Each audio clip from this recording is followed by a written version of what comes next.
Siyanibingelela nonke balaleli egameni leNkosi uJesu Kristu. Makube kini umusa nokuthula okuvela kuNkulunkulu Baba wethu naseNkosini uJesu Kristu. Izwi leNkosi uJesu Kristu lelo lilalele njengamanje. Izwi leNkosi uJesu Kristu. Lapho sishumayela khona, sifundise. Siphinde sihlole imibhalo engcwele ngokwentando kaNkulunkulu kwindodana yakhe uJesu Kristu oyinkosi nomsindisi empilweni zethu. Sizocela kubo bonke abantu abalalele ukuba sibe namaBhayibheli ukuze sonke sizofunda kanye sibe nokuqonda imibhalo engcwele njengoba ifundiswa. Kulabo abangenawo amaBhayibheli sizocela ukuba ni-download amaBhayibheli kuma-mobile devices enu, ama-laptops noma ama-tablets noma ama-cellphone kuma-app stores ukuze sonke sizofunda kanye sibe nokuqonda imibhalo engcwele njengoba ifundiswa nanjengoba ishunyayelwa njengamanje. Kulabo abalalele abazothi sebelalele bafune ukubhabhadiswa egameni likaJesu Kristu ukuba bathathe imininingwane abayibona eskrinini mawubukele noma imininingwane engizoyishiya njengamanje njengoba sonke silalele. Nalabo abanemibuzo mayelana neBhayibheli ungenakho ukuqonda ukuze imibuzo yakho uyithumele nawe uphenduleke, iNkosi uJesu mayivumile ithinta inhliziyo yakho ukuba ubuze lemibuzo onayo ukuze uzofinyelela eqinisweni elipheleleyo. Nalabo abanobufakazi ngemisebenzi kaJesu Kristu ethembekileyo eyibonakalisile empilweni yakho ngoba yena uthembekile, wakushiya nobufakazi ukuba ubuthumele kubo bonke abantu abanezindlebe ukuba nawe iNkosi mayivumile ubuthumele ubufakazi bakho sibudlulisele kubantu bakaNkulunkulu bezofinyelela ekulazini izwi likaNkulunkulu.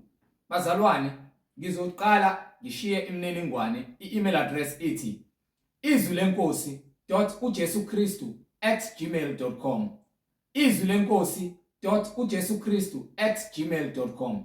Ngilandelise nge-cellphone number noma i-WhatsApp number la sizokwazi ukuxhumana khona ethi 066 566 9245, 066 566 9245.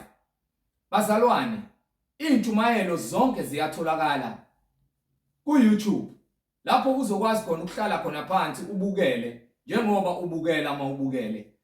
Uphethe iBhayibheli uhlolisise ukuthi ngabe lokho okuzwayo kuyafakazelwa yini imibhalo engcwele njengoba umoya engcwele esihola ukufinyelela eqinisweni elipheleleyo elinguJesu Kristu oyinkosi nomsindisi. Ku-YouTube uzosearcha uthi izwi leNkosi uJesu Kristu. Izwi leNkosi uJesu Kristu.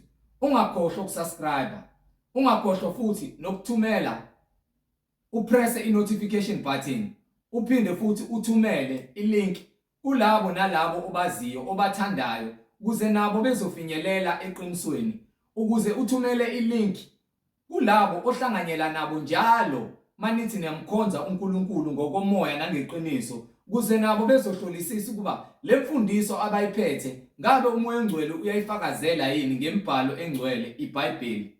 Bazalwane, ku-YouTube izwi leNkosi uJesu Kristu. Ake sivule ngomkhuleko simbonge uBaba wethu osezulwini, sicele iNkosi uJesu Kristu nokuthi indlebe zethu zikwazi ukulizwa izwi lakho ngoba izimvu zakho ziyalizwa izwi lakho Nkosi. Baba wethu osezulwini, malingcweliswe igama lakho, umbuso wakho mawufike, intando yakho mayenziwe emhlabeni njengasezulwini. Usiphe namhla isinkwa sethu semihla ngemihla, izwi lakho Nkosi uJesu Kristu.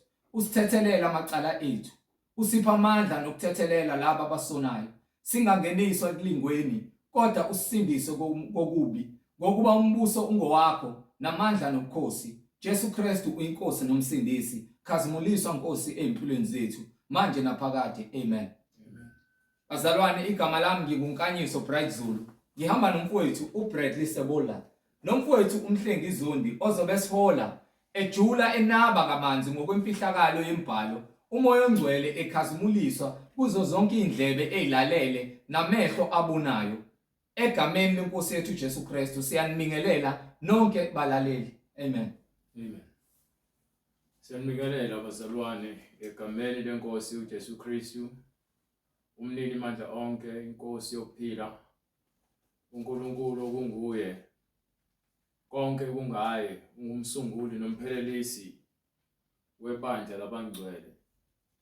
Silokhu sithule bona ke ubufakazi ukuthi munye uNkulunkulu ongenamphelezeli, ongenambonisi, ongenamhlangabezi. uNkulunkulu ozimele ozakhele konke ngamandla akhe. Siyambonga uNkulunkulu ngabaprofeti bakhe abangcwele bonke abathumela ukuba bashiye nayo yonke imibhalo nobufakazi obukhona eBhayibhelini. Kusukela ku-Adam kuza ku-Enoch, kuza kuNoah, uMose, no-Abraham, kuze kuzofika kuDavide, kuyophuma kuJohane Mbhaphatisi, kufinyelele kuJesu Kristu, bese kufinyelela kuJohn noma uJohane ngencwadi yesambulo. Amen.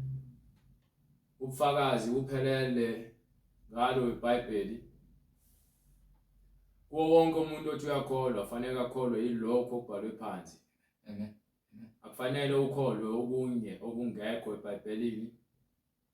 Noma ngabe ubani othi uyafundisa fanele akukhombe phansi eBhayibhelini, akuchazele njengokuba umoya oyingcwele ekhuluma ambula ngokuba konke okubhalwe phansi kuyizilimi ekumele zizambulwe kulabo abangaqondi, kulabo abahola umoya oyingcwele kumsebenzi wabo ukuthi ke bahole abantu ngeqiniso, hayi ngezinkanuko zenyama, ungakhathalele ekuthenjwa ngabantu. Khuluma iqiniso. Amen. Ushumayele ivangeli. Kukubi kukuhle. Hlala ezwini likaNkulunkulu. Ungakhathalele ukuthi abantu bathini, as long as ukhuluma lokhu umoya oyingcwele athi khulume.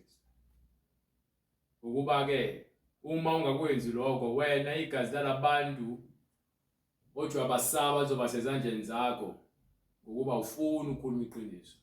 Simelwe ukuthi silikhulume iqiniso. Simelwe ukutshela abantu ukuthi mabahlukane nemisebenzi yobumnyama, imisebenzi kaSathane. Ngakho ke siyambonga uNkulunkulu ngendodana yakhe yona yodwa eyeza kuthina, wayithumela ukuba izofela izono zethu. Ngakho ke simele ukuthi uma silizwa izwi lakhe singaqinisi izinhliziyo zethu. Siphila kuzona manje izikhathi zokugcina lapho khona konke kugcwaliseka ngeprofeto. Ububi buyaqhubeka buyanda.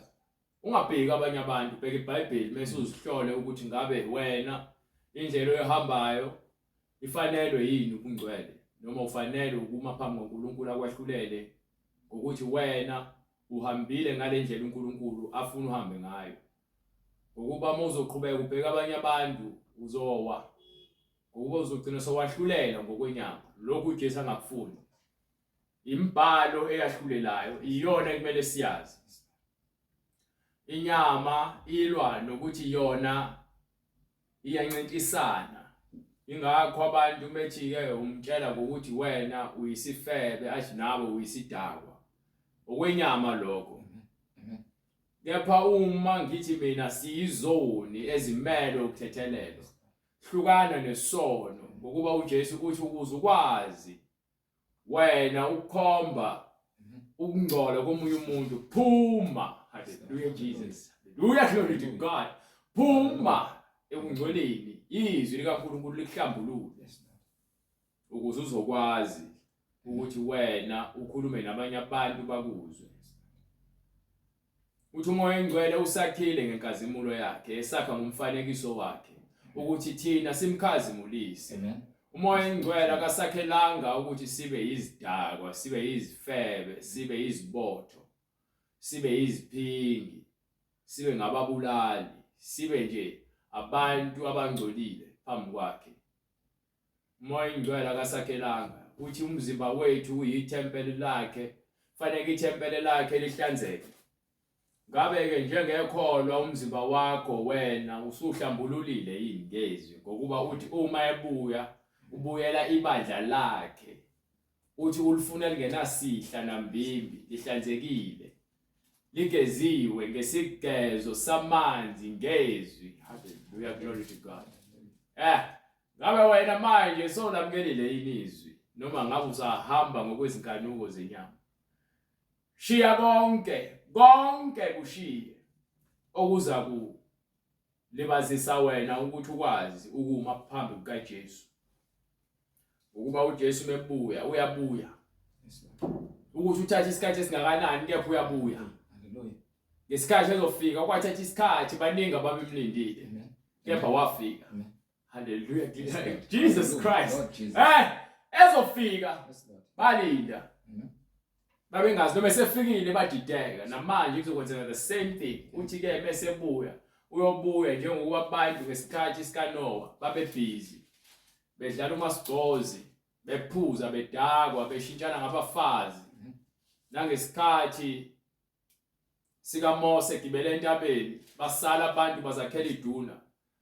Benza ukuganga, bakhonza iduna, baphuza, bavuka badlala. Baningi abafela ehlane, baningi abafa ngesifo samanzi uNkulunkulu asiletha agcwala umhlaba bafa abantu kwasala abantu abawu8 ekuyibona abasindiswa.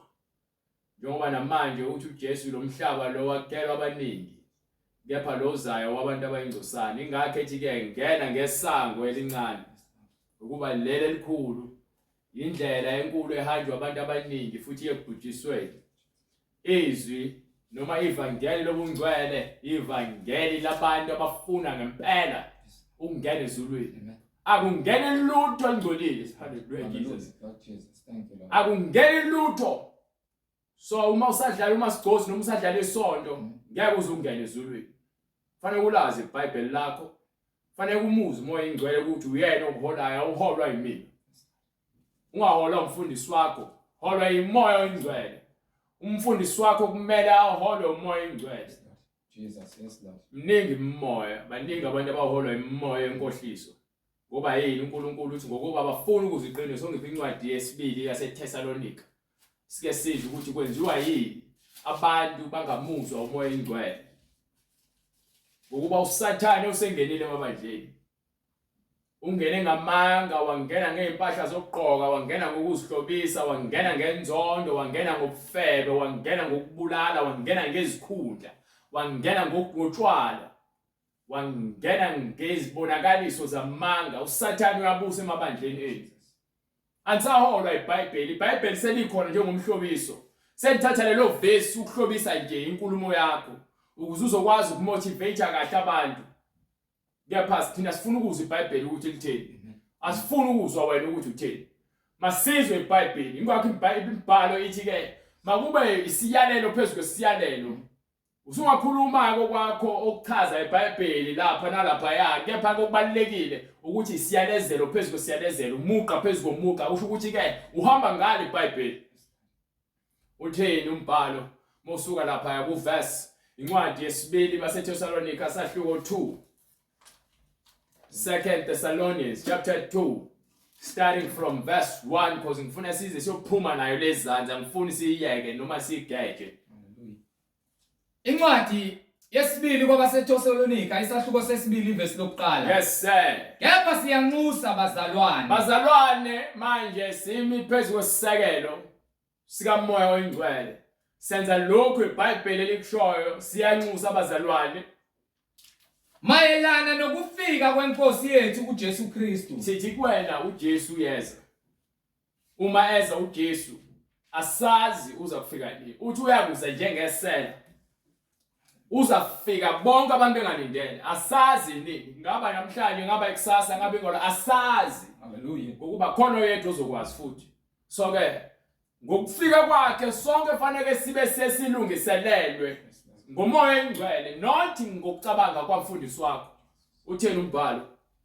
Kepha siyaninxusa bazalwane mayelana nokufika kwenkosi yethu uJesu Kristu nokubuthanela kwethu kuyo. Yes sir. Ukuba ningasheshi ninyakaziswe engqondweni yenu. Kufanele sihlale kusisekelo semfundiso yobungcwele. So iTestament elisha lifakazelwa iTestament elidala ukuba konke abazalwane nabapostoli nabaprofeti ababekufundisa bathatha kwabanye abaprofeti begcwalisa isiyalezelo sikaMoya Oyingcwele. Ngakho ke uma umprofeti noma umpostoli elanda kwi-Old Testament ulanda lokho okugcwalisiwe ukuze enze ngakho wonke usemandleni ukuthi abantu baqonde ukuthi iTestament elidala alilahliwe ligcwalisiwe alibhujiswanga. So akufanele siduke uma sihola uMoya Oyingcwele. Fanele siqonde ukuthi uMoya Oyingcwele uyakhuluma akaguquki ukuba uJesu wayesehlala ebahola abantwana bakaIsrael uyilolo dwala elasizalayo ngokukamoya owasakhayo othulweni wasephefumulela. Ngakho ke uma esefika esezoletha umusa ulethela thina umusa ukuba ke siphile ngezwi lakhe manje not ngesibonakaliso ezenziwayo ngokuba sezigcwalisiwe zonke isibonakaliso zagcwaliswa nguye futhi. Ukuba ningasheshi ninyakaziswe engqondweni yenu. Ningasheshi niyasheshe liguquke engqondweni zenu ziyasheshe liguquka ngokuba kuvela lonke uhlobo labaprofeti abeze ngenkohliso. Lona ufika nezibonakaliso zakhe nalona ufika namanga akhe nalona ufika namanga akhe. Senihambe nibambelela kukho konke abaprofeti bamanga abafika nakho ukuba yini nithaka ezwini aniqinile ezwini. Ngeke uzulandela uJesu ungazange ugcwaliswe ngoMoya Oyingcwele. uMoya Oyingcwele ukuze ugcwaliswe ngawo fanele ulazi iBhayibheli. Mase ulazi iBhayibheli wonke umuntu ofika ezofundisa ngeBhayibheli noma ethi umfundisi kaNkulunkulu lo muntu lobo kufanele akhombe eBhayibhelini athi hlukana nesono athi lungela uJesu athi sigcwalise ngokuthi ulazi iBhayibheli akukhuthaze ukuthi wena njalo uhlezi ufuna ukufunda ngezinto zikaMoya. Ningahambi ngezifundiso zabantu ezindukisayo ngoba naku umuntu athukele esikoleni ukufundisa. Akho sikole abapostoli abayakusona, akho sikole uJesu ayakusona. Isikole sikaJesu uMoya Oyingcwele. Isikole sabapostoli uJesu onika owabafika wenzela izibonakaliso wabanika isambulo wayesemva kwaloko wabagcwalisa ngoMoya Oyingcwele. Isona sikole leso sisaziyo ngokweBhayibheli. Amen. Hallelujah. Indlela zikaNkulunkulu zifundwa noma zifundiswa abantu abathunyelwe uNkulunkulu asifundiswe nombani. Manje sekunofukwe nezinja nje Lord Jesus, yes Lord. nabaprofeti nje Hallelujah. Bamanga. nabapostoli nje senanoma umfundisi nje Bamanga. asebevele bafike bathi bathunywe uNkulunkulu. Mase umbuzo ukuthi uNkulunkulu wakwamthuma kuphi uma umfundisi akukho. Mombuzo ukuthi ke wena mpostoli lezibonakaliso zenzayo zikuphe eBhayibhelini azikho. Yini abantu bahamba ngezinkanuko zezwe baningi. Hallelujah. Incwadi uIsaya isahluko sesithathu verse 12. No, ngifuna le ncwadi le yiyeke le. Hallelujah. Incwadi yesibili kwabaseThesalonike isahluko sesibili verse 2. Yes sir. Ukuba ningasheshi ninyakaziswe engqondweni yenu. Lazi iBhayibheli ukuze uzohlala kwisisekelo. Ukuze uzohlala ezweni. Ningethuswa noma ngomoya. Ningasiyabona kunemoya eminingi manje ehlasele.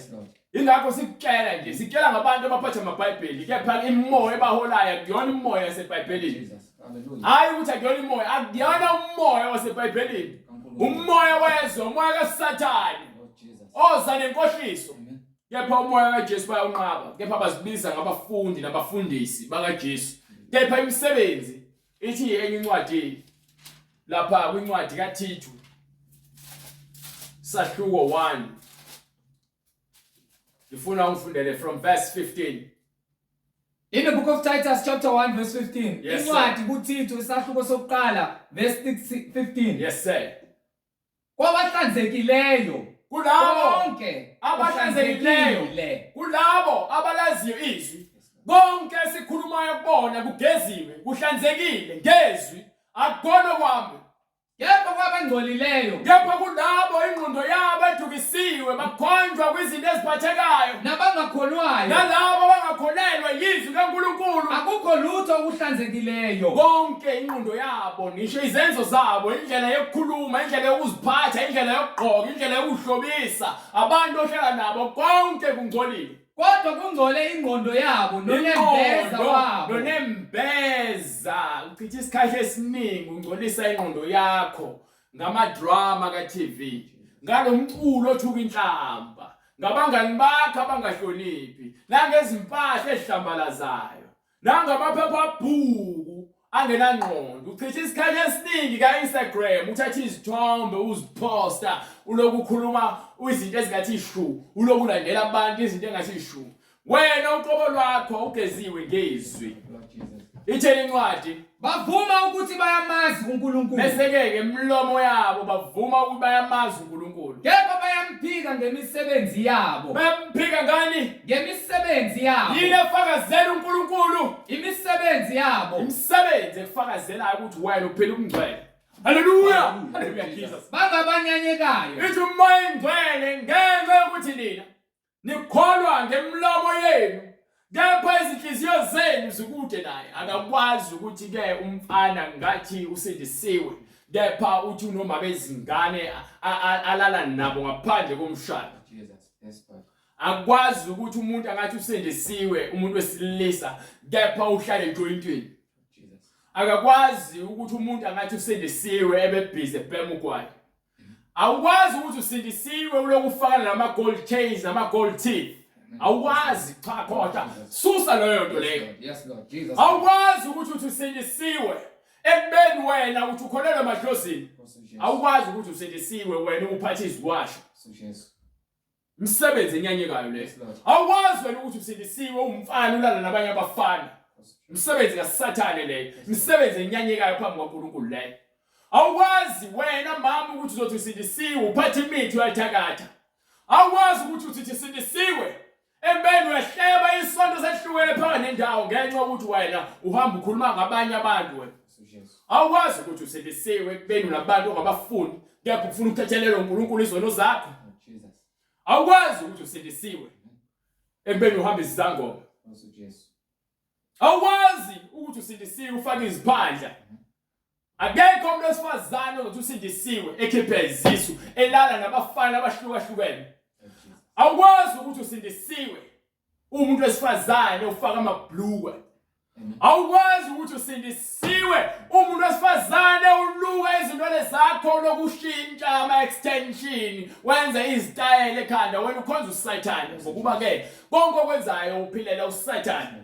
uNkulunkulu uthi bavuma ngokuba yamazi uNkulunkulu. Kepha bayamphika ngemisebenzi yabo. IBhayibheli isifundisa ukuthi umuntu wesifazane kufanele ahlobe ngendlela ehloniphekile, ngomuntu ongaphakathi ongcwele, not ngaphandle. Laba abahloba ngaphandle ngama-makeup, nama-gold chains, nezinzipho, neziketi ezincane, namabhlukwe, labo basebenzela uSathane. Ngemisebenzi yabo bayabona uthi uJesu nizokubabona ngezithelo zabo. Haleluya. Bangabenyanyekayo. Umoya ingcwele ningabanyanyekayo. Imisebenzi yakho Nabangalaleliyo. angifuni futhi ukuzwa ngoba mesikhuluma lezinto basheshe badlule babaleke. Bafuna abafundisi abazobatshela ukuthi uNkulunkulu ukubekela imoto, uNkulunkulu ukubekela izikhiye, uNkulunkulu ukubekela ukuthi. Uyakhumbula ukuthi uJosefa wenzakalani kuyena, uNkulunkulu wayesembusisa waba isigwili. Akakhulumi ukuthi uJosefa wanqaba ukulingwa. Yes Lord. Wanqaba ungena esonweni. Bakhuluma ngokuthi uJosefa egcineni wabusa waba nemali. Bafuna nawe wazi ukuthi uNkulunkulu njengoba ungenalo imali manje uNkulunkulu ukubekela imali. So abakhulumi ukuthi sihlukana nezono. Kepha iBhayibheli yasitshela ukuthi masiphenduke. Lithi iBhayibheli masiphenduke sihlukane nezono. Ayizwa enye incwadi before uhambe kwincwadi yamaHebrews chapter 12 or amaHebrew chapter 12 from verse 1. Sifuna ukukhombisa ukuthi imbhalo ithi asihlukane nesono. And futhi nenye incwadi ethi-ke akekho umuntu ozibiza ngomntwana kaNkulunkulu ebe ona. Incwadi yokuqala kaJohane leyo, sahluko 2 from verse 8. Kodwa kwamanje ngifuna la. Noma sahluko 3 from verse 8 from verse 6. Incwadi kumaHebheru isahluko 12 verse 1. Oh, hamba naye. Hebrews chapter 12 verse 1. Ngalokho-ke manje-ke bazalwane nathi lokhu sinefu elingaka lawofakazi elihaqileyo. Wena mina sinofakazi kwiTestamente elidala kusukela ku-Enoch kuza kuNoah kuza ku-Abraham kuze kuzophuma uDavide abaprofeti bakaNkulunkulu njengoba kukhona no-Isaya, no-Malaki, no-Habakukhi, no-Jeremiah, abaprofeti labo bakhuluma lizwi linye, ofakazi labo abaningi abasaqileyo nabantwana baka-Israyeli ababekhona ngesikhathi uNkulunkulu ebakhipha eGibhite, ababona izibonakaliso ehlane uNkulunkulu evula indlela olwandle, ofakazi laba abazibonele. Manje-ke sekukhona-ke ofakazi futhi abasha kwiTestamente elisha. Kwangeke libe khona iTestamente elisha ngaphandle kobufakazi bokuthi uJesu uthunywe uNkulunkulu uzogcwalisa ubungcwele nokulunga kukaNkulunkulu, athethelele izono zethu ngegazi lakhe ukuze sikwazi ukuya kuNkulunkulu ngegazi lakhe.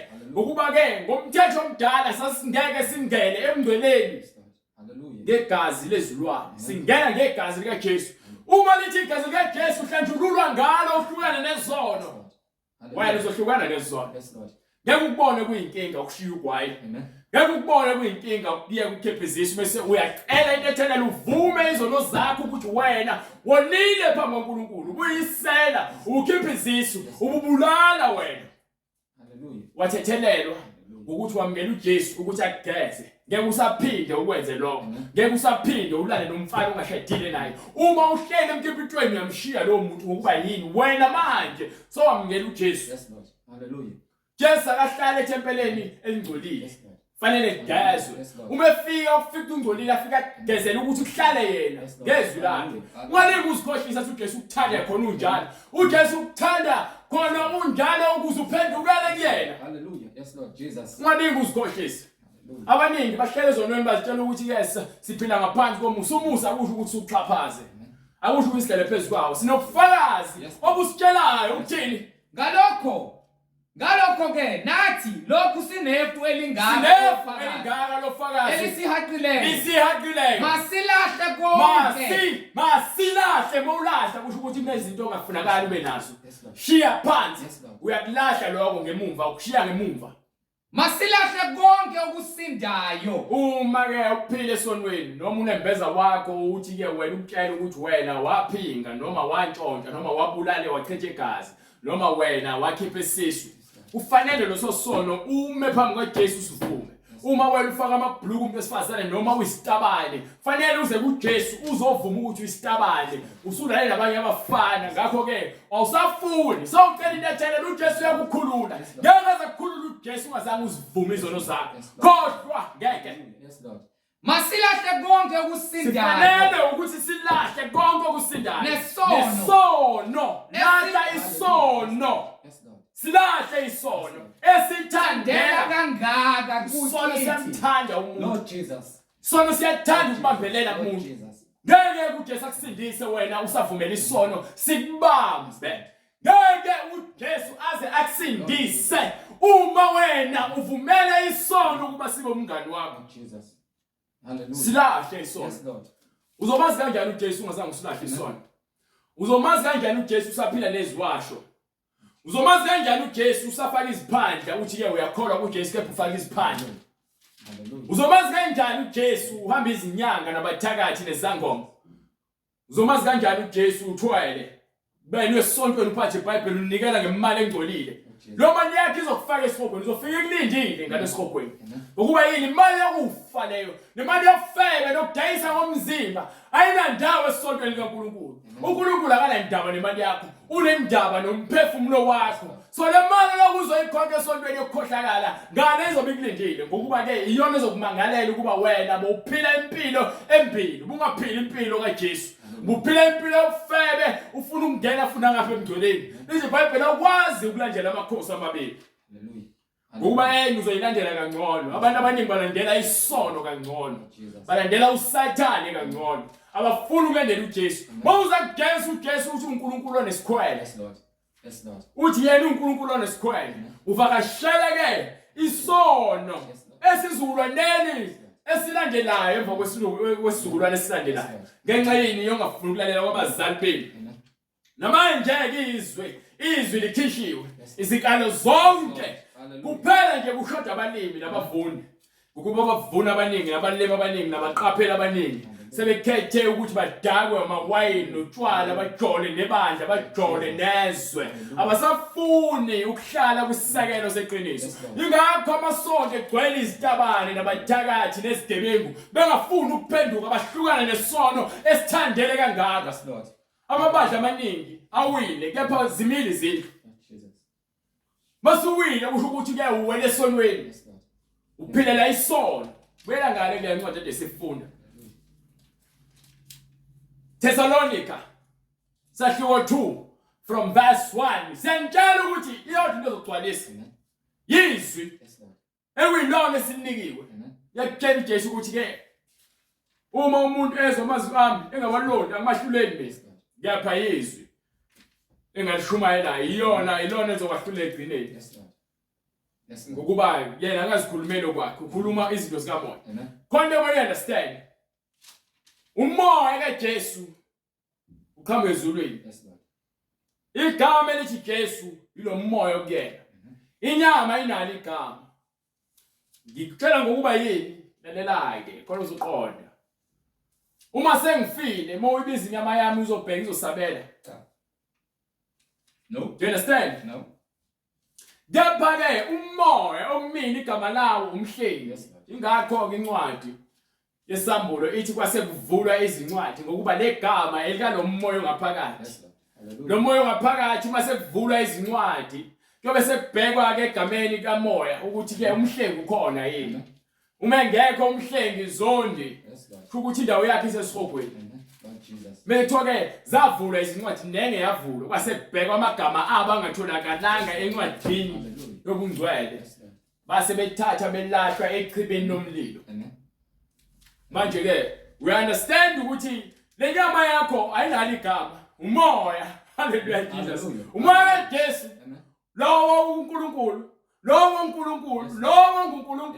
ophilayo ongena enyameni ingakho uJesu ethi uzowahlulela umoya uzowahlulela yizwi yes Lord hallelujah understand Jesus yes Lord uzowahlulela umoya yes Lord uma nje ungaphenduki uhlukane nesono lesi esikubambile esinobe sikudonsele ejointini esinobe sikubize salon ukuthi uhambe uyofaka izinzipho isono leso lesono esikwenza ukuthi wena lokulala nezingane ezincane taxi man lokuzithinta amathanga uzibhucubhucuza nina zingane nithanda ukukhanuka izinto ezibukhazikhazi engafuni ukulalela abazali benu nani bazali engafuni ukufundisa izingane indlela efanele zizobe zikhalela nina lezi zingane esihogweni ukuthi wena ma ungitshela ngeqiniso mina ngamane ngizondwe wena kunokuba ngishawe uNkulunkulu ukuba ukuzondwa wena into okwazi ukuyithinta inyama yami kuphela ingakho uJesu metshela abafundi bakhe athi ingakhathazeki ngalabantu abakwazi ukubulala inyama kusho ukuthi ngamanye amazwi uyangithuma uJesu ukuthi ngikutshele iziphambeko zakho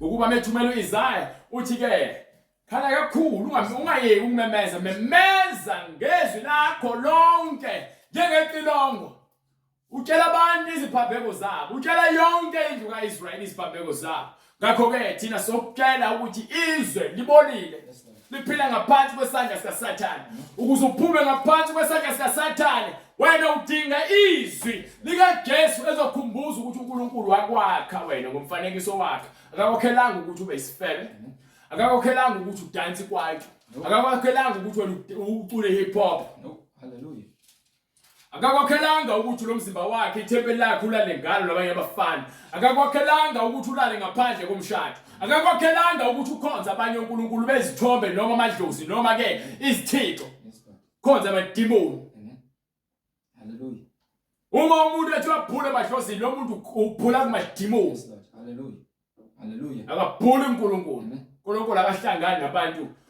bemoya wabatshela kahle ukuthi abantu kanje kufanele babulawe ngakho ke siyakutshala nathi ukuthi ke ukuthi wena wenza zonke lezo zinto manje usuphila ngaphansi komusa umusa ukuthi ke phenduke ezonweni zakho ukuba uJesu mebuya uzobuya azokwahlulela abantu ngemisebenzi yabo ulizwi umoya uzobuya azokwahlulela manje konke kuzwakala ngathi ukuthi into engekho kepha abaningi ababoshiwe manje liboshiwe the fact ukuthi wena uhlezi esonweni uyisiboshwa wena the fact ukuthi unolaka uhlezi uphikisana ulwa wena uyisiboshwa Uboshiwe wena. Intwana umntwana kaNkulunkulu uphila ngothando nomusa nokuthi ke aphile ngokuthula nabo bonke abantu. Alandele ukuthula nabo bonke abantu.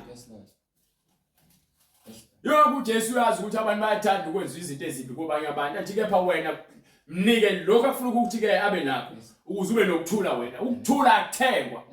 Baningi abantu abacela bazothenga ukuthula ngemali. Baze bathwale ngezingane zabo ngoba bafuna ukuceba. Ethi incwadi mawufunda lapha kwincwadi 1 Timothy chapter 6.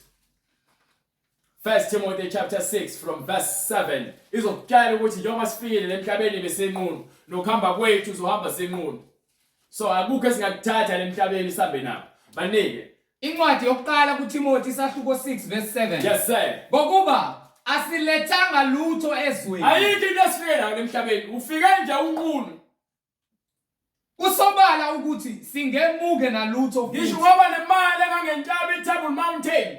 Ngisho ngoba lentaba ende ngoba nemali engangentaba eKilimanjaro nemali efika ezulwini. Kepha uthema ufika la ufika unqunu ufike wayakha emhlabeni lo mali. Noma sohamba ke ukuhamba kwakho imali ushiya ngemumva uhamba wena unqunu.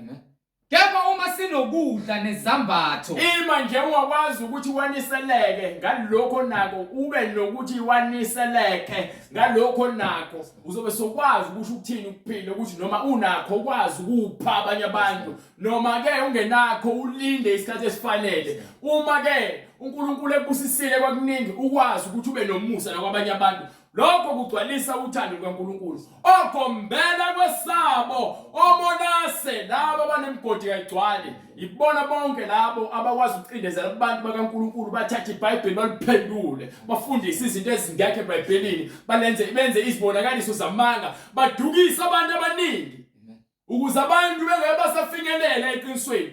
Abantu bengeke basasindiswa ngenxa abantu abalambile. Abayizilambana abayizinja nje bayimhabhole egcwele izifuba zabo amehlo abo ahleze ebheka ukuthi bangazuza ini engqondweni zabo uma belele benza amacebo abanakho ukuthula.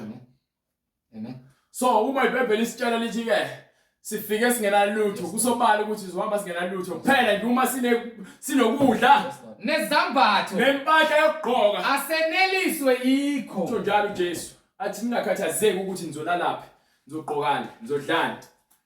Usho njalo uJesu. So umesho njalo uJesu kusho ukuthi ke masaneliseke ngaloko esinako.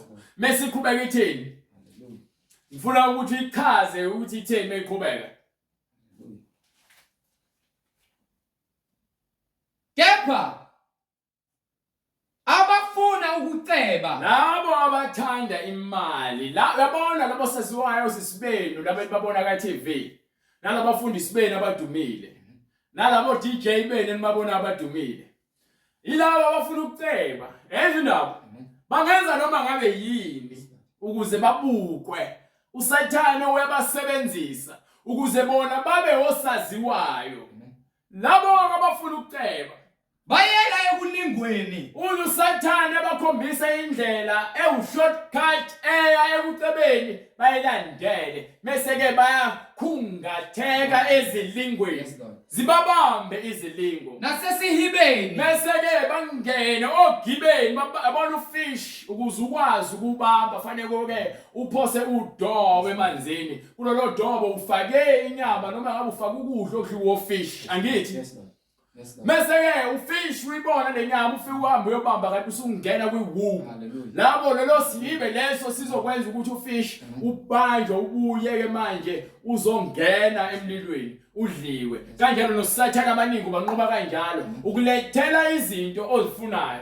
Wena uhamba uyothatha uyabamba kanti soyangena esihebeni. Ingakho namhlanje nigqoka izimpahla ezincane abantu besifazane nabantu besilisa begqokisa abantu besifazane ukuba ke lezi zinto uSathane univezele zona ukuthi izona ziyena ndlela yokuphila ezweni. Amen. Nasezinkanukweni inkanuko ukuthi ke menibuka indlela ogqoka ngayo ikwenza abafana bakhanuke. Abafana abakuthandela ukuthi bakwenze unkosikazi. Wonke umfana okubonayo ukuthandela ukuthi afuna ukwenzisa umkhuba yocansi. Bekubuka ukubukela izitayela angakwenzisa zona ekamerweni. Wena uzibona ukuthi uyashisa. Uzibona ukuthi uyababa wena. ubabela isono nasezinkanukweni eziningi zobuwula ezilimazayo eziwisa abantu ebungcweleni. Jesus. Ingakho nibona bonke labosaziwayo benibabona ko TV behamba nqunu. Ukuba ingantayisela imizimba abahomahosha. Ukuze nina nikwazi ukuthi ningene ogibeni njengabo ngoba bona sebephakathi usathana usebiza abanye ngabo. Lord Jesus. Niyabizwa ngabo. Ingakho ningaboni inkinga ngokuhamba nqunu nokudweba imizimba yenu. Hallelujah. Ingakho ngaboni inkinga ngokuthi ke manje nilalale ngaphandle komshado nifake inwele zokufakelwa. Niyazikhohlisa. Andibazi ubuhle ukuthi yini. Ngitshela ukuthi ubuhle ile gogogo hleli kulona. Ezishonisa abantu ekufeni. Ile nkanuko ezishonisa abantu ekufeni. Nasekubhujisweni. Uyabona bonke abantu abaphila lempilo nibonayo ku TV. Abangenabo ubungcwele. Bonke baphakathi esihogweni baboshiwe emkhathini. Bafuna ukukhulekelwa ukuze ke badedelwe. Kepha ngokubabona sebezinikele badayise imphefumulo yabo. Uthi uJesu kwincwadi kaMarku sahluko 8 verse 37 or verse 38. Mark chapter 8 from verse 38 or 36. Lapho uJesu khona ebuza ukuthi ke uma ke uzuza izwe lonke awungebe bright. Hallelujah. Incwadi ngokukaMark isahluko 8 from verse 36. Verse 36. Yes sir. Ngokuba kuyakumsizani umuntu. Yini eyakukusiza umuntu ukuzuza izwe lonke. Ngakho ke manje unama followers noma unabalandeli ka Instagram, right? Unabalandeli nama subscribers ka YouTube, right? Unabalandeli bonke indawo abantu bayakubona bafuna ama autograph. Facebook. Hallelujah. Ngiyaphi impilo obaholela kuyona impilo kaSathane uphila impilo yokungcola nobubi bukaSathane. Yokusiza kanike ukuthi uthandwe abantu bonke uzuze izwe lonke. Alahlekelwe ngokuphila kwakhe. Ubungcwele bukulahlekele. Hallelujah. Ubona ukuthi sizinyoni, sizilima, sizimpatha ngokuba sikhuluma kanje, sikhuluma ukuphila. Wena ngoba nako uhamba ngemoto ibiza ngegama ize kwena noma ke upress remote, imoto ize kwena uhlala emzini obizayo. Kepha ngaphakathi uyazi ukuthi awunamphefumulo, usathana uqedile ngawo. Wenza noma ngabe yini usathana athi yenze. Wonke ama trend afikayo ufuna ukwenza ukukhombisa lokho ukuthi isigqila sika Sathane. Ukuba konke okwenziwe emhlabeni, lokho kuyimisebenzi kaSathane. uSathane wenza yonke into ububi. Ingabe angakhiphani umuntu? Yini angakhipha? Kube isihlengo ukuze ukuphila kwakhe na. Uhlenge ukuphila kwakho yini ongayikhipha? Hallelujah. Ithi ngesingisi ke, what will a man give in exchange of his soul? Hallelujah. Lord Jesus. Yini ozakuyikhipha? Yes, Lord. Ukuthi wena uhlenge umphefumulo wakho. Lord. So udayisile, udayisela uSathane, udayisela amadimoni. Hallelujah. Uhamba nqunu ukuze abafana bakukhanuke. Ulala nabanye abafana bese ulokuzitshela ukuthi wena hayi uNkulunkulu wakudala unjalo. Uyathakatha ngoba na ukuthi ke wena abantu ke ibona abakuthakatha eqale. Ubola umoya wobungcola. uNkulunkulu akasidalelanga yonke leyo nto leyo. Hallelujah. Baningi incwadi yaseThesalonika osesofana. Incwadi yesibili kwabaseThesalonika isahluko sesibili. Yes sir. Verse lokuqala. Kepha siyanxusa bazalwane. Bazalwane siyanxusa. Mayelana nokufika kwenkosi yethu uJesu Kristu. Mayelana nokuza kwenkosi yethu uJesu Kristu. Nokubuthanela kwethu kuyo. Njengokuba sonke, akithi sonke sifuna ukukholwa. Yes Lord. Masibuthanela kuJesu, siholwa yizwi lakhe. Kufanele sihambe ngezwi lakhe. Kufanele sizwe yena ngezwi lakhe. Le ncwadi ethu iBhayibheli ayibhalanga umuntu ngokuhlakanipha kwakhe. uNkulunkulu ophefumulele le ncwadi le. Kubona bonke abantu abeza kuNkulunkulu beza le ncwadi le. Awuzwa umfundisi wakhe, akho prophet ozokhuluma enye into ephambene nale ncwadi le. Kubona bonke abantu abafundisa ngoNkulunkulu, fanele bahambe ngale ncwadi le. Ukubuthalela kwethu kuyona siza ngokuba uNkulunkulu siyamuzwa. Ngeke uzuhambe ngale ncwadi uNkulunkulu ungamuzwa. Hallelujah. Uzolwa uphike ngenkani yakho. Ukhona konke lokho okubhalwe phansi. Ingakho ke ithi incwadi yamaHebheru sahluko 10 from verse 26. Hebrews chapter 10 from verse 26 sokutshela ukuthi uJesu uzobuyela kanjani abantu abalulwa nevangeli ibona abazophela banike incwadi kumaHebheru isahluko 10 verse 26 go ahead ngokuba uma sona ngamabomu uma sawulazi iqiniso kepha uqhubeka uhlale konweni emva kokuba sesamukele ukwazi kweqiniso ayizwa izindaba akusekho umnikelo ngezono kepha sekunjani kepha kuphela ukulindela okwesabekayo ulindele okwesabekayo ukwahlulelwa nomlilo oshisayo umlilo ozoshisa umlilo oshisayo oza kuqeda amaphikankani maningi amaphikankani abantu bahamba ngale iBhayibheli kepha bephikisana nalo bephikisana nemfundiso bengafuni ukuhlukana nezono bayivumela izono zibathandele babanjwe isono ngalendlela ukuthi umuntu ubona ukuthi iBhayibheli li-wrong and u-right Jesus umfundisi wami u-right iBhayibheli li-wrong Jesus izona zonke izinto lezenze nje ukuthi nihlale ezonweni ningafuni niboshiwe niboshiwe haleluya wena ukhuluma khala kuJesu Jesu Kristu inkosi mize uJesu zinikana kuJesu ngeke uze usindiswe ungazange uzinikele yes Lord ngeke usindiswe ungazange uzibone ukuthi uyisoni so uma sibuthanele kene ngokuba sesibonile indlela yakhe akekho umuntu ozothi uhamba indlela kaJesu ebehamba indlela yobumnyama yes Lord haleluya akhona oyedwa baningi incwadi yaseThesalonika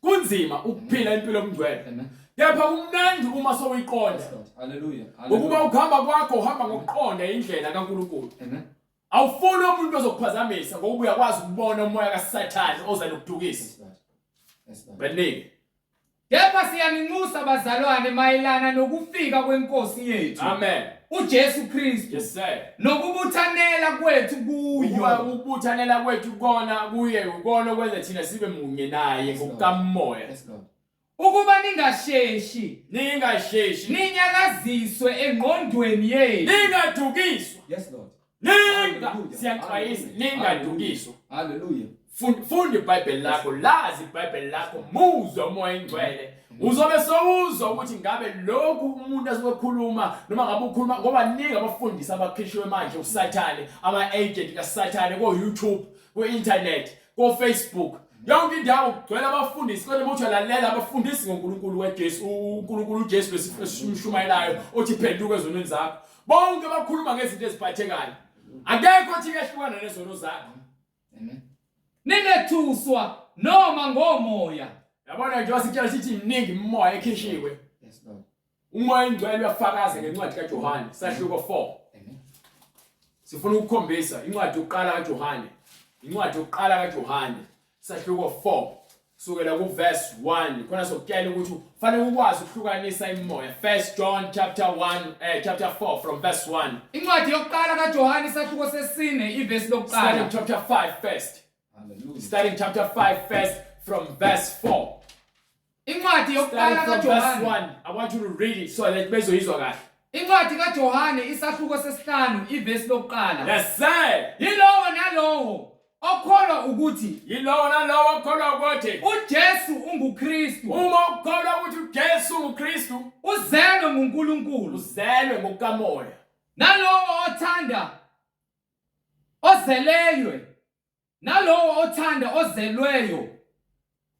uthanda naye ozelwe nguyo nalowo othanda ozelwe uthanda umfowabo uthanda uNkulunkulu qobo lakho uma uthanda umakhelwane wakho njengoba uthanda wena uthanda uNkulunkulu ngalokho siyazi ukuthi ke siyabathanda abantwana bakaNkulunkulu nxa sithanda uNkulunkulu ngeke uthande uNkulunkulu ungazange uzuthande umakhelwane wakho khohlwa ngeke haleluya Jesus ngeke Jesus senza imiyalo fanele senze imiyalo yakhe ngokuba ukuthanda uNkulunkulu yilokhu ukuba sigcine imiyalo yakhe sigcine izwi lakhe nemiyalo yakhe ayinzima ngiyakutshela ngithi ke inzima uma usaphila enyameni kepha basuma umyalo uJesu kuba lula ukuhamba noJesu hamba ngalo impela qhubeka ngokuba konke okuzelwe nguNkulunkulu ngokuba konke okuzelwe ngokukamoya kuyaliqonda izwe ngokuba konke okuzelwe ngokukamoya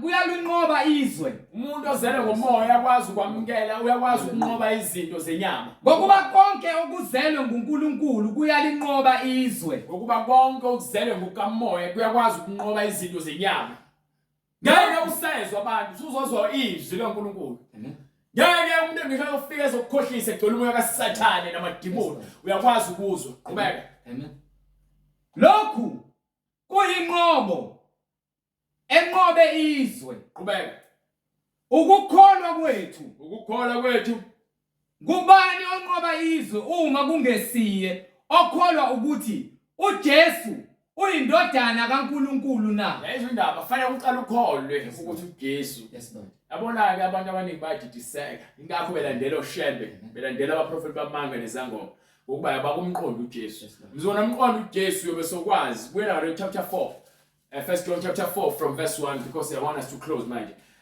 ilapho khona besoqonda ukuthi ubani uJesu ngokuba uJesu kufanele umazi ngokukamoya hallelujah Jesus Lord Jesus fanele uqale umazi ngokukamoya ukuze umazi ngokukamoya ufuna abafundisi abathunyelwe umoya oyingcwele hayi abafundisi abazithumile bona abathunywe ubaba wabo uSathane abeze ngomoya wenkohliso bafuna ukungena emaphaketheni enu bafuna ukungena kubafazi benu bafuna ukulala nezingane zenu hallelujah into abayenzayo nje ukuthi balibambe inkunzi kuphela nje khona bezokwazi ukuthi bacebe ngani banike incwadi yokuqala kaJohane isahluko sesine ivesi lokuqala yes sir First John chapter 4 verse 1 go ahead bathandekayo maningakholwa yibo bonke omoya izindaba munye umoya ofakazela yes Lord ubungcwele yes Lord miningi imoya efakazela uSathane Jesus ingakho imibhalo ethi ke ningamangali ngokuba nezisebenzi zakhe noma uSathane ingilosi yokumnyama kepha uzenze ingilosi yokukhanya kanjalo nezinceku zakhe ziza ngakho umoya wenkohliso zizenza izinceku zikaJesu egcineni bese ziyambulwa ngezwi ngokuba uthi ke nesigwebo sabo sokuba njalo ngobazokwambulwa Lord Jesus uba yini beze ngemoya ukudukisa bezi ngomoya ukuthi abaphile baphume ezonweni baphile emngcweleni bathandekayo maningakholwa yibo bonke omoya ningakholwa iyona yonke imoya enkohliso kepha hlolani omoya uzothola kanjani umoya ungakwazi umoya weqiniso na bangaba kaNkulunkulu yini fanele uhlolisise umoya ngokuthi uyalazi iBhayibheli futhi unoqonda umoya ingcwele uyaphila kuwena uzambulise ngeke futhi uthi uma umoya ingcwele azambula kuwena ungafuni wena ukuthobela izwi lakhe ngeke azambula kuwena ingakho abaningi bephatha amaBhayibheli banamavesi abawathandayo abathanda umoya ingcwele bathanda amavesi abawathandayo ngokuba baningi abaprofeti bamanga ngitshelile ngathi bakhishwa ngezinkani abaphumele ezweni bagcwele umhlaba wonke yazini umoya kaNkulunkulu ngalokhu fanele ukwazi umoya kaNkulunkulu ngalokhu bonke omoya abavuma ukuthi uJesu Kristu ufikile enyameni wonke umuntu ofikayo noma ovumayo ukuthi uNkulunkulu ufikile enyameni uJesu Kristu ufikile enyameni uNkulunkulu ufikile enyameni bangaba kaNkulunkulu ezona ingakho lithi ke iBhayibheli ulizwi wabasenyameni ingakho ngithi ke uJesu uNkulunkulu ngokuba ulizwi uqale ngaphambi kokuthi abesenyameni ungulizwi uqale umoya uqale ngaphambi kokungena enyameni lowo moya ongavumi uJesu lo moya ongavumi uJesu akasiyo okaNkulunkulu akusiyena okaNkulunkulu lowo ongomphiki uKristu enizwe ngaye ukuthi uyeza ngaye manje kuthiwa ke nakalokhu usefikile ezweni umphiki uKristu bathi antichrist ngesingesi usefikile ezweni nabangaba kaNkulunkulu ningaba kaNkulunkulu nina bantwanyana funda into eqondile ningaba kaNkulunkulu nina bantwanyana labo abalizwayo izwi balenze fanele ulizwe bese uyalenza izwi ukuze kuthiwe wena ungumntwana kaNkulunkulu ngeke uze ube umntwana kaNkulunkulu ungalenzi izwi lakhe ukuba ukukholwa kwakho kufana ke leze uma uzolizwa izwi lakhe kepha ungalenzi ufana nomuntu ozibuka esibukweni uma eseflathela khohlwa ukuthi unjani kunjalo ukuke esontweni uyele ukuyodlala umasigcozi ufike uhlale lapha ubhizi uyakhetha ubhizi uyacabanga ngezinto zakho ebufuneka uzenze emva kwalokho uyaphuma yini umoya ingcwele akekho esontweni yini awuphathi ngisho iBhayibheli uphathi ifoni iBhayibheli esefonini izokuletha isiphazamiso ungalifunda ngesikhathi sakhe esikeceleni uma ukuthi mhlambe khona lo uzobambezele khona ube busy ungezukwazi ukuphatha iBhayibheli kepha esontweni vula iBhayibheli lakho ungavula ifoni lahla lapha ifoni beke lapha ifoni ngoba izokuphazamisa uzothi usahleli ngapha bayakutexta so busy uyakhetha usalalela umfundisi ingakho ukuphuma esontweni ungazange uzubambe ngoba lamadimoni angena ngayo yonke indlela niyovulele ngayo yonke indlela nebathola eminyango yokuthi angene into sicabanga ucabanga uyofeba noma ucabanga ugwaye noma ucabanga ukuya ephathini emva kwesonto yini umoya ingcwele umzwanga ubhizi nefoni yona yonke into esilimazayo ubhizi wesontweni lokuthi ama status abantu bebuthi uzokhozwa uNkulunkulu mawuza kuyena ufuna ulahle konke yes lord ngokuba usuza kuyena ngeke ngithi ngiyafundisa noma ngiyashumayela ngibhizi ngicofa ifoni ngapha ngibe ngikhuluma nani ngeke ungithathe serious ngeke uzube naso isikhathi sami banike incwadi yakho uJohane sahluko 4 from verse 3 bese siyavala ku verse kuThessalonika hallelujah lo moya ongavumi uJesu akasiya okaNkulunkulu uma umoya wakho uphikisana nalezwi leli esifundisayo lowo ungowomphiki uKristu ungumpheki uKristu uma ukholwa kaShebe ungavumi uJesu ungumpheki uKristu Jesus hallelujah uKristu ngeke uzumfanise noShebe umfanise nombani uKristu uNkulunkulu ungamfuni uKristu wena ufuna ukuphila awunayo indawo kuyena Jesus hallelujah lowo ungumphiki uKristu yebo enizwe ngaye ukuthi nizwile ngaye ukuthi uyeza manje ke nakalokhu sefikile ezweni qhubeka ningaba kaNkulunkulu nina abantwana abalizwayo izwi likaNkulunkulu nibahlulile laba profeti bamanga abeza lenkohliso namadimoni ngokuba yilowo okini ngokuba lowo Jesu ophila kithi izwi lakhe ngokuba lowo okini mkhulu kunaye osezweni uma lezwi linamekiwe enhlizweni yakho Jesus yes lord mkhulu lokwena ngaphakathi kunosathane lo odlala ngabantu ezweni mkhulu kakhulu wena ungazibona ngathi uyalahlekelwa noma awunanzuzo akho nzuzo kulabantu ababonayo behla bebhebhetheke esonweni akho nzuzo ukufa babanjwe imoya yamadimoni babanjwe emkhathini ingakho sishumayela nje ukuze bakhululwe bafinyelele eqinisweni uma uNkulunkulu evumile amen bona bangabezwe ngakho ke ingakho belandela abaprofeti bamanga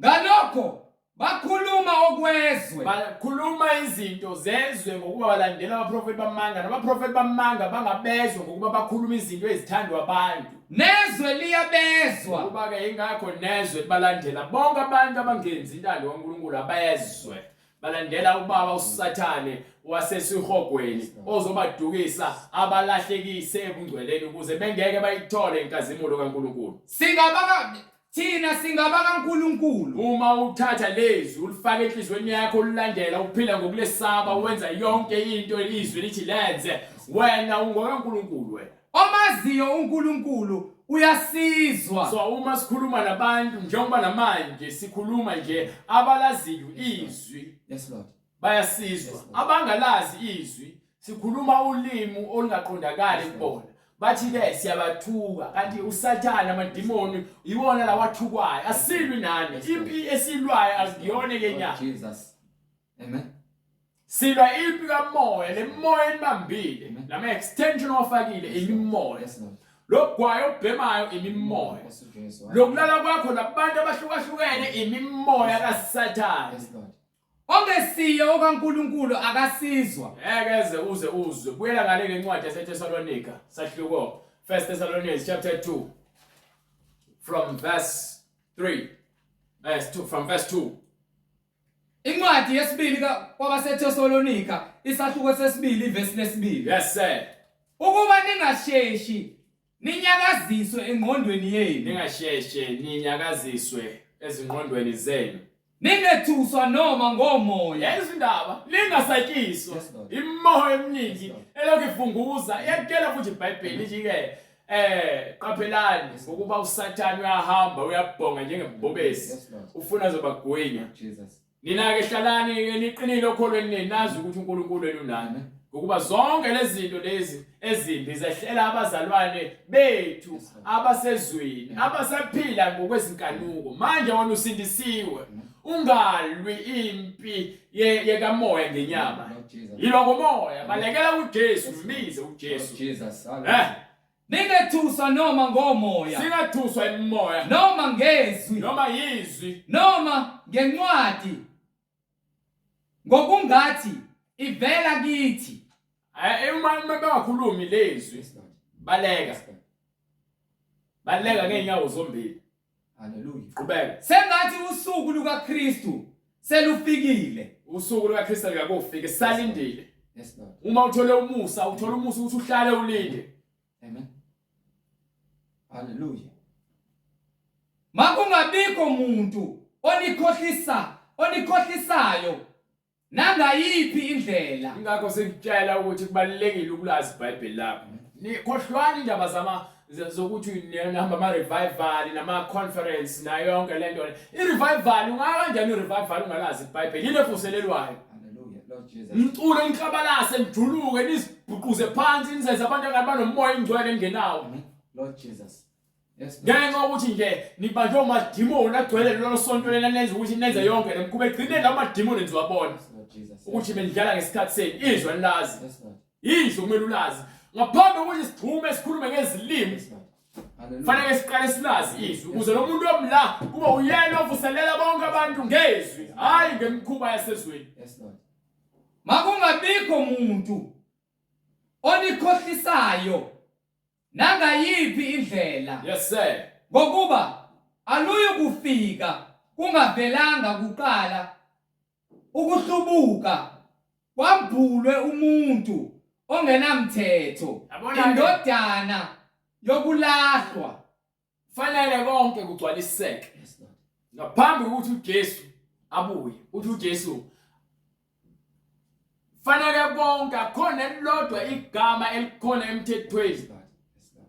engeke lenzeke ngaphambi kokuba umhlaba nezulu udlule. Ukuthi konke okubhalwe phansi fanele kwenzeke. Kanjalo nokuhlubuka kwabantu uSathane ebaholela ekufeni fanele kugcwaliseke ngaphambi kokuthi uJesu abuye. Yes, Lord. So ungazi abantu bethi uJesu sebuyile uJesu akabuye. Fanele kuqale kugcwaliseke konke okubhalwe phansi. Ingakho iBhayibheli isho kanje qhubeka. Omelana nakho konke nozikukumeza phezu kwakho konke ozikukumeza phakathi kwakho konke okuthiwa uNkulunkulu. So lowo osephendukele ekufeni wazibona inkosi waholela abantu abaningi ekutheni bakhonze uSathane ungakho kukhona ama-advert kukhona ama-apps kukhona ke ama pornography kuma website kukhona indawo lekhona kuthiwa ke emaphathini kukhona impahla zokugqoka kukhona ama clubs kukhona yonke into uSathane uyaqoqa ibandla lakhe ubabizela kuzona zonke lezi zinto ukuze bengeze ukuba nasi isikhathi sikaNkulunkulu ufuna baworship yena baguqe phambi kwakhe bonke labantu abenza ama drugs baboshiwe. Omelana nakho konke nozikukumeza phezu kwakho konke okuthiwa uNkulunkulu noma into ekhonzwayo. Yonke lento lokuthi uSathane angene emabandleni ungene ngayo umoya onkohliso ufuna ukuphendula ngabaprofeti bamanga akubona umoya okubona ogcwalisa yonke lento eseBhayibhelini aze azihlalise ethempelini likaNkulunkulu. You understand? Azishaye uNkulunkulu. Azenze uNkulunkulu. Jesus. Shiya indaba yebandla. Khuluma ngalo mzimba ngithi uthola umzimba ithempeli likaNkulunkulu. Yes, Lord. uSathane uzobusa empilweni yakho azazenza uNkulunkulu wena uvuma ukuthi wena uNkulunkulu wena. Lord Jesus. Kepha uNkulunkulu ungenabo. Hallelujah Jesus. Abantu abaqondi. Lord Jesus. Hallelujah. Abantu abaqondi. Amen. Banike. Anikhumbuli yini ukuthi ngisakhona kini? Yes sir. Nganitshela lokho na? senikwazi okumbandazelayo. Senikwazi okumbambezelayo. Senikwazi okumbambezelayo ukuze ambulwe. Ukuze ke isikhathi sakhe. Ngokuba imfihlakalo yokungabi namthetho isiyasebenza kuphela. Imfihlakalo yokungabi namthetho isiyasemsebenzini. Manje abantu basalindele ukuthi umphiki Kristu aphinde afike bambone egqokile noma esetshenziswa abazi ukuthi umoya lo osuqalile uyabusa kubantu ungabi nako ukungcwele impilo umoya ogcwele emabandleni enu kuphela ukuze kudediswe yena obambezelayo manje. Yebo, ukuze adediswe fanele agcwalise ukungcola kwakhe ukuze mase afike uJesu afike azomsusa okwangona phakade. Uma sekuza iJerusalema elisha ingakho kuthiwa lo mhlaba uza kudlula bese kufika umhlaba omusha olungiselelwe abantu abangcwele. Ngabe wena ukulungele yini ukungena kulo mhlaba mzukwana uJesu ebuya ngoba phela uSathane uzokwambulwa futhi ke manje seyemsebenzini ungasalindele kunye isibheke ingakho ukutshela ngithi zibheke wena. Lapho ke uzakwambula lo ongenamthetho eyakumqeda inkosi uJesu ngoba uJesu uzakuyiqeda le nkunzi engenamthetho ngomoya womlomo wayo. Uyini moya womlomo kaJesu? Ukwahlulelwa. Mase ezokwahlulela ukuthi uzonqoba phela ke uSathane sezomsusa ngokuba waqala wamnqoba ngokuvuka ekufeni uJesu. Manje ke usezomahlulela ukuthi ayongena echimini lomlilo. Ingakho ukuthi uzakwambulwa. Ingakho kuthiwa incwadi zavulwa. Bese kuvula izincwadi sekubhekwa amagama ukuthi ngabe bakhona yini abantu abazibiza ngamakholo encwadini. Uma ungekho indawo yakho isechimini lomlilo. Imchithe ngokubonakala kokufika kwayo. Imchithe ngani? Ngokubonakala kokufika kwayo. I understand it. Izochitha uJesu Kristu yonke imisebenzi yenu leni isebenzayo nisebenzela uSathane uma eseqhamuka eza ngefu ezokwahlulela ibandla lakhe ezokwahlulela umhlaba ethatha ibandla lakhe libuyisele ngakuyena. Lo ukufika kwakhe kungokusebenza kukaSathane. Umsebenzi yakhe njengokusebenza kwaSathane ngawo wonke amandla nezibonakaliso yazo zonke izibonakaliso nezimangaliso zamanga nezibonakaliso uSathane uza ngakho lokho uJesu ukuvumela ukuthi kwenzeke ukuthi niqhubeke niphile lempilo le engcolileyo ngenxa yani nangayo yonke inkohliso yokungalungi kwababhubhayo kulabo ababhubhayo ngenxa yani bengavumanga ukuthanda iqiniso. Into ekwenza ukuthi ke ukuze basindiswe. Ukunto ekwenza ukuthi wena ungafuni ukuphuma esonweni ngokuba uNkulunkulu uyekele lo moya ukuthi ukubambe ngenxa ongafuni ukukholwa yizwi. Into enza ukuthi uhlale ebandleni lamanga. Maningi amabandla yebo. Kepha ibandla leqiniso, ibandla lensindiso, ibandla lomngcwele elitshela abantu ukuthi abahlukane nesono. So uma ungafuna ukukholwa ilokho wena ngobana ukuthi wakhulela ngaphansi kwalesonto kulona wena wezahlulela uJesu ngeke azakuphoqa ukuthi uze kuyena. Kepha wena uthi ke ufanele ukusindiswa wena. Uzoqhubeka uhlala ebandleni ngoba naku ukuthi uyalazi noma mhlawumbe umholi wakho umngane wakho asisebenzi ngabangani. Insindiso ebalekile. Ngalokho ke uNkulunkulu bathumele ngokuba manje uNkulunkulu ngenxa ongafuni ukukholwa kwabo uNkulunkulu bathumele amandla okuduka baze bakholwe ngamanga. Basihlale bakholwe amanga. uNkulunkulu uthumele umoya wokuduka ngenxa yokuba untamo olukhulu kwenu ukuba bonke abangakholwanga iqiniso ukuthi bonke abantu abangafuni ukwamukela uJesu benamela ukungalungi balahlwe bajabulela ubumnandi bakulomhlaba bazokulahlwa ngokuba balandela uSathane. So ke iyona nje sikutshela yona ukuthi iyodwa into ezokusindisa. Amukela iqiniso. Lazi iBhayibheli ukuze wena uzosindiswa. Ukuze usindiswe uthi uPetru kwincwadi yezenzo Act 2:38. Incwadi yezenzo 2:38 uthini uPetru? uPetru wayesethi phendukani. So manje ukuze wena usindiswe Fanele uqala ingqondo yakhe iphendule ibe yintsha ngokaJesu. Yes Lord. Lo moya kaJesu wamkele ukuze wena usindiswe. Ngezwi lakhe not ngami. Mina ngeke ngisindise umuntu. Izwi engilikhulumayo ngisetshenziswa uyena uJesu ukuthi ngikhulume lezwi. Akukho lutho okuza kumina. Wena uma uzokholwa ukholelwa yizwi, ungangibheki mina ngibeke eceleni. Amen. Phendukani. Nanti kumele uyenze bese ufuna ukuphilela uJesu. Phendukani. Yilowo nalowo abhaphathizwe. Yilowo nalowo ophendukayo fanele abhaphathiswe egameni likaJesu Kristu. Egameni likaJesu. Uyena osibiza awubhaphathiswe egameni lami. Awubhaphathiswe egameni lezangoma. Awubhaphathiswe egameni lamadlozi. Awubhaphathiswe egameni likaMoses. Awubhaphathiswe egameni lamuntu ngaphandle kwaJesu kuphela. Egameni likaJesu Kristu. Kukho kuthethelelwa kwezono zenu. Ukuze khona niyakwamukeliswa isiphiwo sikamoya oyingcwele. Yes sir. Ngokuba isithembiso ngesenu nesabantwana benu. Esenu esabantwana benu. Esabo bonke abakude. Bonke inkosi uNkulunkulu wethu eyakubabiza. Nakho ke insindiso isefikele ukuthi wena manje uphenduke ushiye konke okuzokubambezela ukuthi uthole ukuphila. Akukho futhi enye indlela. Uthi uJesu ngiyindlela neqiniso nokuphila. Uma ungamamukeli manje lo Jesu eyindlela neqiniso nokuphila kusho ukuthi wena uzibona ukuthi ufanele ukuphilela bomnandi balemhlabeni kwesikhashana bese egcineni uyokuphelela esihogweni uphinde uyongena echibini lomlilo. Manje ke esihogweni uthi uJesu izimpethu zakhona azifi, umlilo wakhona awucishi. Lapho khona ke kukhona ukuncanwa nokukhala nokugedla kwamazinyo. Uma ungakholwa obuza uLazarus kwincwadi yaLuka chapter 16 from verse 19 uyokutshela uLazarus indoda eyisicebi noLazarus ukuthi kunjani lapho khona kuthiwa ke isesihogweni. Ngeke size siphoqe izwi elizasisebenza ngokuba liyimbewu yokuphila. Wonke umuntu lembewu nayo kuphela sekufanele sisuse lokhula lolubambezelayo lwaSathane namadimoni. Ngezwi likaJesu akho lutho oluvela kumina. Zisindiseni kulelizwe eliphambene eyo.